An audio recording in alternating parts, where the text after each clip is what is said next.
12 নম্বর জাতীয় সড়কের ধারে আবর্জনার বস্তা থেকে মিলল একগুচ্ছ ভোটার আইডি কার্ড। ঘটনাস্থল শান্তিপুরের উদয়পুর। পথ চলতে মানুষ বস্তা খুলে দেখেন পরিচয়পত্রগুলো নদিয়ার নয়, বরং উত্তর 24 পরগনার। খবর যায় শান্তিপুর থানায়, শুরু হয় তদন্ত। কে বা কারা ফেলে গেল এতগুলো সংবেদনশীল নথি? কেনই বা জাতীয় সড়কের পাশে আবর্জনার মধ্যে?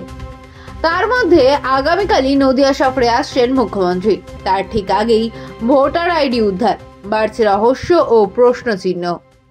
আমি রাস্তা দিয়ে যাচ্ছিলাম, দেখছি অনেক ভোটের ফটো, নোংরার মধ্যে থেকে সব বের করা বেশি করা আছে এখানটা।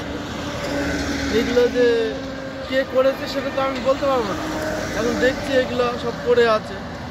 আচ্ছা, এই যে ভোটার কার্ডগুলো দেখা যাচ্ছে সেগুলো কোন জেলার, কোথায় লেখা আছে? এটা হয়তো আমি খেয়াল করিনি, দেখ অন্য জায়গারই হবে হয়তো, এটাই মনে হচ্ছে, এখানকার না যত সম্ভব। কখন দেখতে পেলেন আপনি? আমি যে এখন এই যে কাজে যাচ্ছি, কাজের থেকে যেতে গিয়ে দেখতে পাচ্ছি।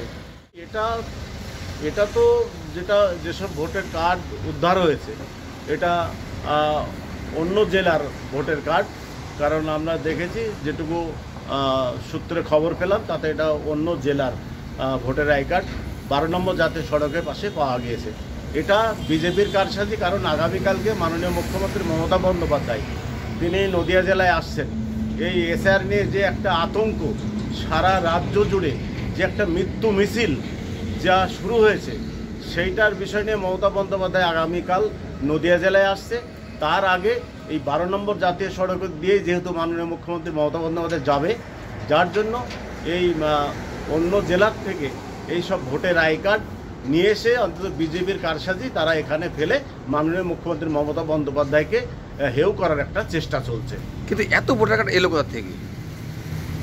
অন্যান্য বিভিন্ন জেলার সব এগুলো কারসাজি করে, এগুলো যেহেতু বিজেপি কারসাজি করে এসব ভোটের আই কার্ড করে তারা ভোট করার চেষ্টা করত, বাংলাতে ক্ষমতা দখল করার একটা তাদের যে প্রচেষ্টা সেটা ব্যর্থ হয়েছে। কারণ বাংলার মানুষ মমতা বন্দ্যোপাধ্যায়ের উন্নয়ন, মমতা বন্দ্যোপাধ্যায়ের নীতি আদর্শকে মাথায় নিয়ে আগামী 2026 সালে মমতা বন্দ্যোপাধ্যায় আসবে, এতে বিজেপি আতঙ্কিত, যার জন্য বিভিন্নভাবে এইসব ভোটের আই কার্ড ফাই কার্ড এরম 12 নম্বর জাতীয় সড়কে ফেলে মমতা বন্দ্যোপাধ্যায় আগামী দিনের প্রোগ্রামটাকে যাতে মমতা বন্দ্যোপাধ্যায়কে হেউ করা যায়, এটা তার একটা কারসাজি আমি মনে করি।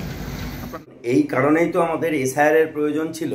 আজকে যখন এসআইআর প্রায় শেষের মুখে কার্যকর হতে চলেছে, সেই সময় দাঁড়িয়ে এই যে উত্তর 24 পরগনার স্বরূপনগর এবং বসিরহাট এলাকার, জানেন যে শেখ শাহজাহানদের এলাকা, সেই শেখ শাহজাহানদের এলাকার যে এপিক কার্ড, সেই বস্তাবন্দি এপিক কার্ড আজকে পাওয়া গেল কোথায়?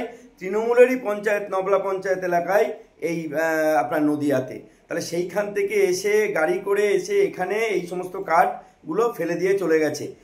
ফলে এই কার্ডগুলোকে নিয়েই যে সমস্ত ছাপ্পা ভোট, যে সমস্ত মৃত ভোট, যেগুলো বাংলাদেশি অনুপ্রবেশকারী ভোটার তাদের দিয়ে ভোট করিয়ে তৃণমূল আজকে ক্ষমতায় টিকেছিল, এই সমস্ত ভুয়ো যে এপিক কার্ডগুলো যেগুলো আজকে আপনার এই উদয়পুর রাস্তার ধারে পাওয়া গেছে তৃণমূল কংগ্রেস অঞ্চলের কাছাকাছি এলাকায়, তো এটা থেকে তাই প্রমাণ করে যে আর কোনো কিছু নয়, যে এসআইআর বাংলায় কিভাবে প্রয়োজন ছিল সেইটা আজকে মানুষ হাড়ে হাড়ে টের পাচ্ছে।